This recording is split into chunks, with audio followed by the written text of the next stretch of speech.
Hey, welcome to The Explainer. Today we're doing something a little different. We're taking a single, super viral YouTube video that claimed a massive war had just broken out with Iran. Now, we're not here to fact-check it. Instead, we're going to tear it down piece by piece to see exactly how it built such a powerful and convincing story. So let's just jump right in. The video doesn't waste any time, it doesn't ease you into the subject, it just drops an absolute bombshell. Right out of the gate, it declares that the supreme leader of Iran is dead. And it's not presented as a question or a possibility, but as the central, shocking fact of this entire story. It's designed to hook you from the very first second. Okay, a claim that big, you better have some serious proof to back it up. So the first and most obvious question is, what evidence does the video actually give us? Let's take a look at the specific sources it uses to build its case. So the video basically hangs its entire case on two really official-sounding sources. The credibility of that shocking opening statement? Well, it all hinges on how this next bit of information is presented. All right, first up, the video points to an alleged report coming from senior officials inside the Israeli government. This is immediately positioned as high-level intelligence from a major player in the region. And you really got to pay attention to the language here. The video doesn't just say there's a report. It claims these officials told Reuters that he is definitively dead and that his body has been found. So, you see, it's not being floated as a maybe or a rumor. It's presented as a confirmed fact coming through a major news agency. But it doesn't just stop there. The video immediately throws another source at you.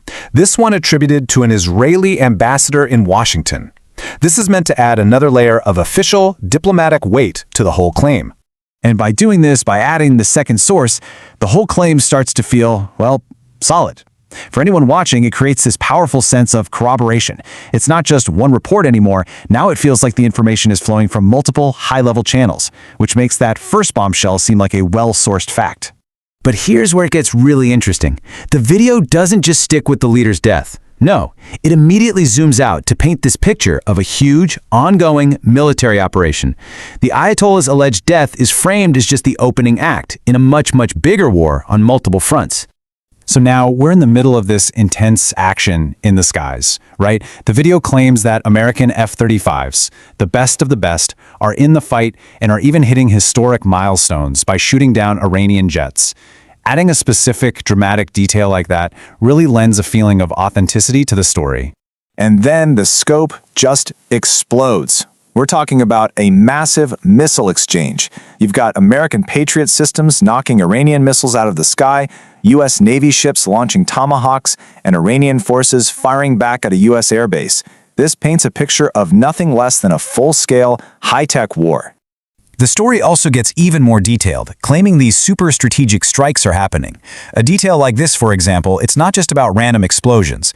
It suggests a really sophisticated, planned-out attack meant to cripple Iran's missile capabilities before they can even be used. And just to make sure you know this is happening everywhere, the fight expands to the sea. The video claims a major Iranian warship has been totally destroyed in its own port. The message is pretty clear. This is total dominance across every single military domain. So when you put all of these pieces together, the dead leader, the dogfights, the missile attacks, the destroyed ships, what's the full story this video is actually telling?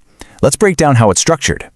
And you can really see how methodically this whole thing is put together. It starts with a massive, shocking hook. Then it proves it with what sound like official sources. Then it gives you the context, this huge military attack. And finally, it circles all the way back to confirm the hook it started with. It creates this really powerful and convincing loop for the viewer. And to cap it all off, the narrator leaves you with this sense of pure chaos and urgency. Language like this is designed to make you feel like you are right in the middle of a live, breaking news story, and it makes you feel like you need to stay tuned to this channel to find out what happens next. And this really brings us to the most important question here, right? When information is packaged this well, this confidently and dramatically, especially during what feels like a crisis, it shines a huge spotlight on the challenge we all face. How do we tell the difference between a really compelling story and what's actually real?